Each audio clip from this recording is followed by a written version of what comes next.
In the center of the universe, on the planet Eternia, looms Castle Grayskull. Hey Yesterland fans, I'm Neal and welcome back to another episode of The Toys That Made Sense. On today's episode, we're going over Masterverse Revelations Man-at-Arms. Now this is a character that I didn't have or obtain right when they all started coming out for the second series run. It was hard, man. I saw him in the store maybe once or twice, and I wasn't really too convinced if I was going to pick him up at that point and start collecting. I was like, no, I'm not getting into it. I'm staying in Origins. And then I had that deal where I walked into Target and saw the price that one day when they were discounted down to like $10. I was like, oh crap, you've sucked me in. So anyways, I could never find Man-at-Arms after that. So with that being said, I got Man-at-Arms here just probably, maybe 2 weeks ago. He was in my pile of loot. He'd been sitting there for a while in my Big Bad Toy Store account. And I thought, you know what, I'm going to go ahead and ship him when I shipped him with the Motu Origins Deluxe figures, Leech and Snout Spout. So without further ado, we're going to dig into Man-at-Arms. I know this is a late review. He's been out for close to over a year now, but I haven't been able to review him, and I want to dig in and check him out and see what kind of figure he is. So sit back, grab your favorite beverage and snack, and I'll see you on the other side.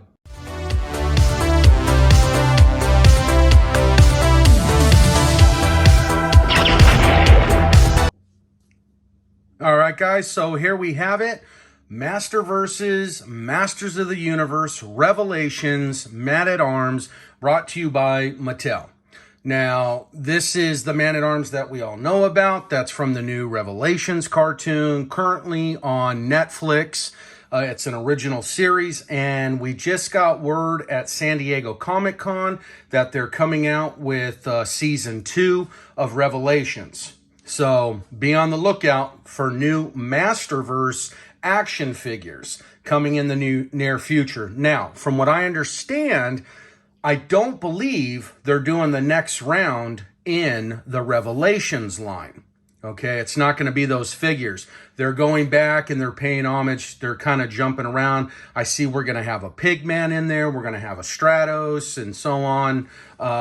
So they might not be doing the Revelations line. They might be jumping around and then they might come back to Revelations. So we'll just kind of have to wait and see what they release there. But anyways, with that being said, let's dig into him. Obviously, we got this nice clear bubble here of Man-at-Arms inside the package. Up here, we get an indication, 30 points of articulation. We got some general kind of barcode. Ages 6+ is the recommendation. Netflix, a Netflix original series, indicating this figure comes from that line of the Netflix series Revelations, Masters of the Universe. And we know our figure's Man-at-Arms. And then down here, we have the Mattel insignia. Now, turning the box around, as usual on the Revelations line, we just get the general name of who the character is. Flipping it around to the back, we have Man-at-Arms here, a heroic master of weapons. Bound by duty and honor to the royal crown of Eternia, the man whose friends refer to him simply as Duncan protects the realm under the mantle of Man-at-Arms. Considered to be one of the most powerful allies in the battle against evil, Man-at-Arms is a warrior, an inventor, a mentor to Prince Adam, a friend to forces of good, and a father of Tila and Rabato, and fights to protect them all. So, down here on the bottom, we get He-Man, Man-at-Arms, Tila, Skeletor, Beastman, and Spikor. Now, let me correct myself before you all correct me in the comments. I referred to him as a Series 2 release figure. I apologize. I got him mixed up with the Series 2. I was thinking in my head of Beastman when they came out with the different rendition of him. So, I know they're nowhere near the same. How could I mix them up? I apologize. So Man-at-Arms came out in the first series. So here you have it. This was their first release of these figures in the first series run. Down at the bottom, Mattel empowering the next generation through play and all the recyclable insignias and all that stuff. Flipping it around again to the side, we get this awesome side artwork of Duncan. Now, I'll tell you, I was actually a fan of this Duncan and the actor that did the voice. I thought they did a really, really good job.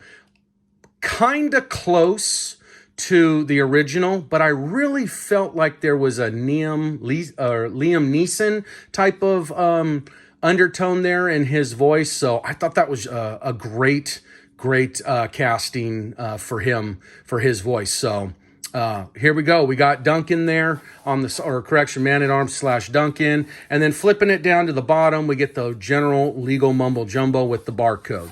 So with that being said, and me showing you this box, let's dig into it. Let's get them out.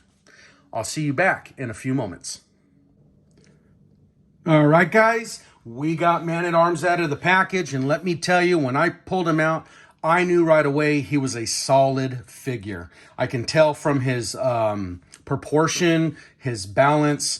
Man-at-Arms was in great shape for standing on his own. So I have no fear that he would be a hard figure to pose, kind of like Stinkor was, but some people say they can pose him. I still can't get that guy to pose to save my life. But anyways, here we go. We got Man-at-Arms / Duncan out of the package, and let's get right into it. So we get a total of 2, 4, 6 sets of hands. We get like a semi-closed left hand and a open palm right hand.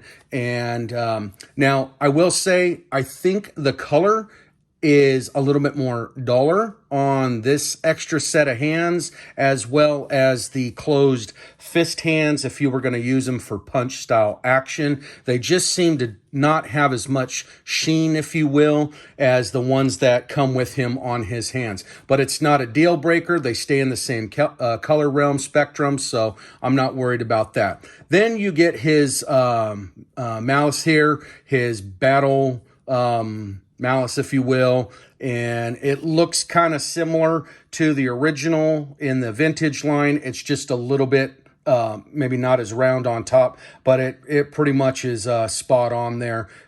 Color though, obviously the color on this Man-at-Arms is a little bit different, but it's not a deal breaker. All right, moving in to Man-at-Arms himself here. From the feet up to the head, both of his feet, you can see the articulation. He rocks up and down.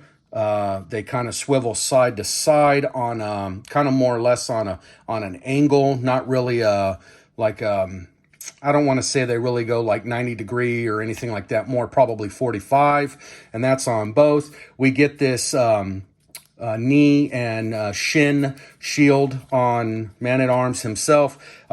Pretty simple.